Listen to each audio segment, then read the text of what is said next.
তো এখন আমরা কথা বলবো begging versus boosting versus stacking নিয়ে। তো এখন আমরা তিনটাকেই একসাথে করে দেখবো আমরা এইগুলোর মধ্যে কি কি পার্থক্য আছে, যাতে তোমাদের মাথায় আরো বিষয়বস্তুগুলো আরো ভালোভাবে গেঁথে যায়। তো চলো শুরু করা যাক। প্রথমে এখানে লেখা আছে বেগিং, যেটাকে আমরা বলি বুটস্ট্র্যাপ এগ্রিগেটিং। তো বেগিং এর পূর্ণরূপ হলো তোমার বুটস্ট্র্যাপ এগ্রিগেটিং। এইখানে তোমার বুটস্ট্র্যাপ মানে হলো তোমার ডেটা থেকে র্যান্ডম স্যাম্পল নেওয়া উইথ রিপ্লেসমেন্ট, যেটা আমি আগেই বলছি। আর এগ্রিগেটিং মানে হলো ফলাফলগুলোকে একত্রিত করা। তাহলে কি পাইলাম আমরা? বুটস্ট্র্যাপ মানে কি? বুটস্ট্র্যাপ মানে হলো তোমার ডেটা থেকে র্যান্ডম স্যাম্পল নেওয়া উইথ রিপ্লেসমেন্ট, আর এগ্রিগেটিং মানে হলো তোমার ফলাফলগুলোকে একত্রিত করা। এরপর আমাদের বুস্টিং। বুস্টিং কি ব্যাপারটা? বুস্টিং হলো এমন একটা কৌশল যেখানে তোমার একাধিক মডেল ধারাবাহিকভাবে ট্রেন হয় এবং প্রত্যেকটা নতুন মডেল আগের মডেলের ভুলগুলা সংশোধন করে। এরপর আছে আমাদের স্ট্যাকিং। স্ট্যাকিং কি? স্ট্যাকিং বা স্ট্যাকড জেনারেলাইজেশন হইল তোমার এমন একটা পদ্ধতি যেখানে তোমার ভিন্ন ভিন্ন ধরনের মডেল একত্র করা হয় এবং একটা মেটা মডেল ব্যবহার করিয়া তাদের আউটপুট থেকে চূড়ান্ত সিদ্ধান্ত নেওয়া হয়। তো প্রথম লাইন যদি আমরা বলতে চাই, বেগিং এর trains multiple models independently on different random samples and combine their results. আচ্ছা, এখানে তোমার ইন্ডিপেন্ডেন্টলি শব্দটা খুবই একটা গুরুত্বপূর্ণ রোল প্লে করতেছে। বেগিং প্রত্যেকটা মডেল আলাদা র্যান্ডম স্যাম্পলে ট্রেন হয়। বেগিং এ কি হয়? প্রতিটা মডেল তোমার আলাদা র্যান্ডম স্যাম্পলে ট্রেন হয় এবং তারা একে অপরের প্রতি নির্ভরশীল না। ধরো তোমার কাছে 1000টা ডেটা আছে, এখন তুমি সেইখান থেকে 10টা আলাদা সাবসেট তৈরি করছো। এখন প্রত্যেকটা আলাদা ডিসিশন ট্রি ট্রেন করছো। তারপর কি করছো? সবগুলোর ফলাফল একত্রিত করে মেজরিটি ভোটিং বা তোমার অ্যাভারেজিং করলা। এইটাই হলো গিয়ে তোমার বেগিং এর মূল ধারণা।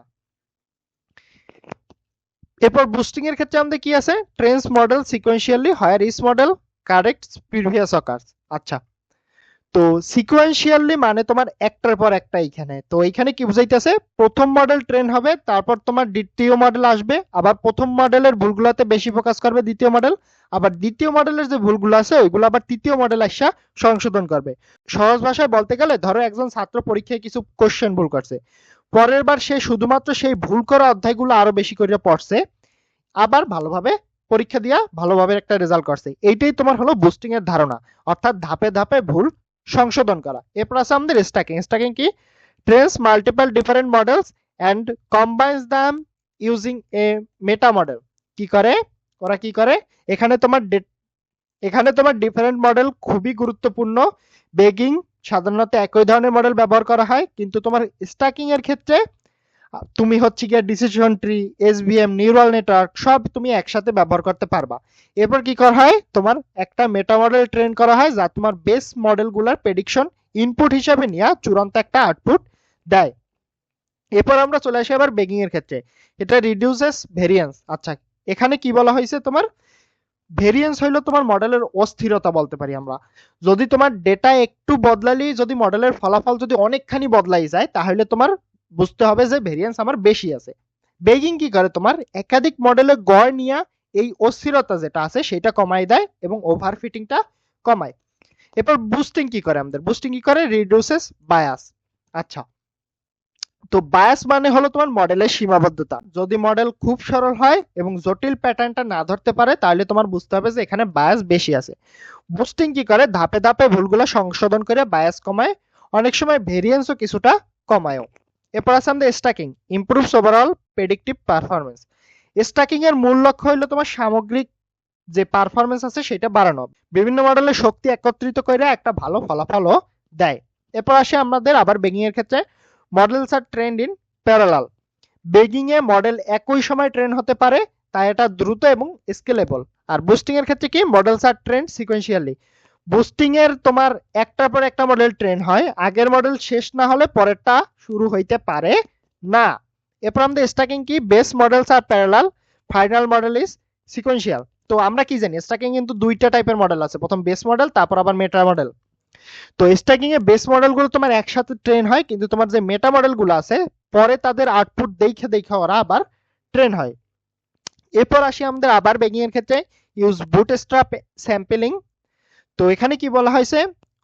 উইথ রিপ্লেসমেন্ট এটা কাজ করে। আমি আগেই বলছি উইথ রিপ্লেসমেন্ট কাজ করে। উইথ রিপ্লেসমেন্ট মানে তোমার এটা একই ডেটার একাধিকবার স্যাম্পল আসতে পারে, এটা তোমার ডেটার বৈচিত্র্য তৈরি করে।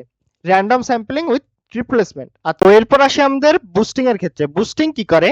Use weighted data focuses on misfiled samples. আচ্ছা, বুস্টিং কি করে? বুস্টিং এ তোমার ভুল প্রেডিকশনের ওয়েট বাড়ানো হয়, ফলে তোমার পরবর্তী মডেল সেই কঠিন বা ভুলগুলোর উপর বেশি গুরুত্ব দেয় এবং ওটা আরো বেশি ইমপ্রুভ করতে পারে।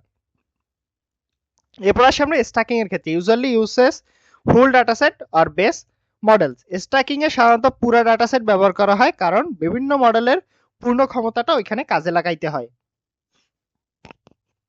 তো এরপর আসি আমরা আবার বেগিং এর ক্ষেত্রে। Models R independent.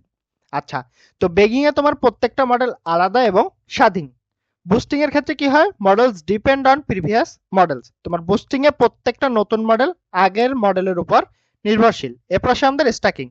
Base models independent, meta model depends on their outputs. আচ্ছা, এইখানে তোমার কি হয়? স্ট্যাকিং এ তোমার বেস মডেলগুলো স্বাধীন, কিন্তু মেটা মডেলগুলো কি করে? বেস মডেলের প্রেডিকশনের উপর ডিপেন্ড করে সিদ্ধান্ত নেয়, এর জন্য ওরা স্বাধীন না। তো বেগিং এর ক্ষেত্রে আসি আবার। এখানে বলা হয়েছে লো রিস্ক অফ ওভারফিটিং। তো এখানে বলা হয়েছে তোমার লো রিস্ক মানে হচ্ছে গিয়া রিস্ক নাই এখানে ওভারফিটিং এর, কারণ তোমার এটা ভেরিয়েন্স কমায়, এর জন্য হচ্ছে এখানে ওভারফিটিং এর রিস্ক অনেক কম। বুস্টিং এ কি বলেছে? High risk of overfitting if not tuned. আচ্ছা, যদি খুব বেশি ধাপ ব্যবহার করা হয়, তাহলে ঠিকমতো টিউনিং যদি না করা হয়, তাহলে তোমার বুস্টিং অতিরিক্ত ফিট করতে পারে। কি হয়?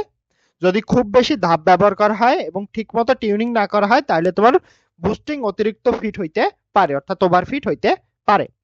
এরপর আসি আমরা স্ট্যাকিং এর ক্ষেত্রে। Medium risk depends on meta model.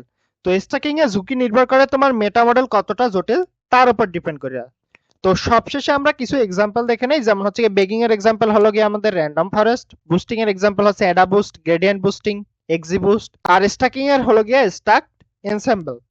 তো এই ছিল মূলত আজকে আমাদের begging versus boosting versus stacking এর ভিডিও। তো আজকের ভিডিও আমাদের এই পর্যন্তই। আমাদের ভিডিওগুলো ভালো লাগলে অবশ্যই চ্যানেলটিকে সাবস্ক্রাইব করে আমাদের সাথেই থাকবেন। দেখা হবে পরবর্তী কোনো ভিডিওতে। ধন্যবাদ।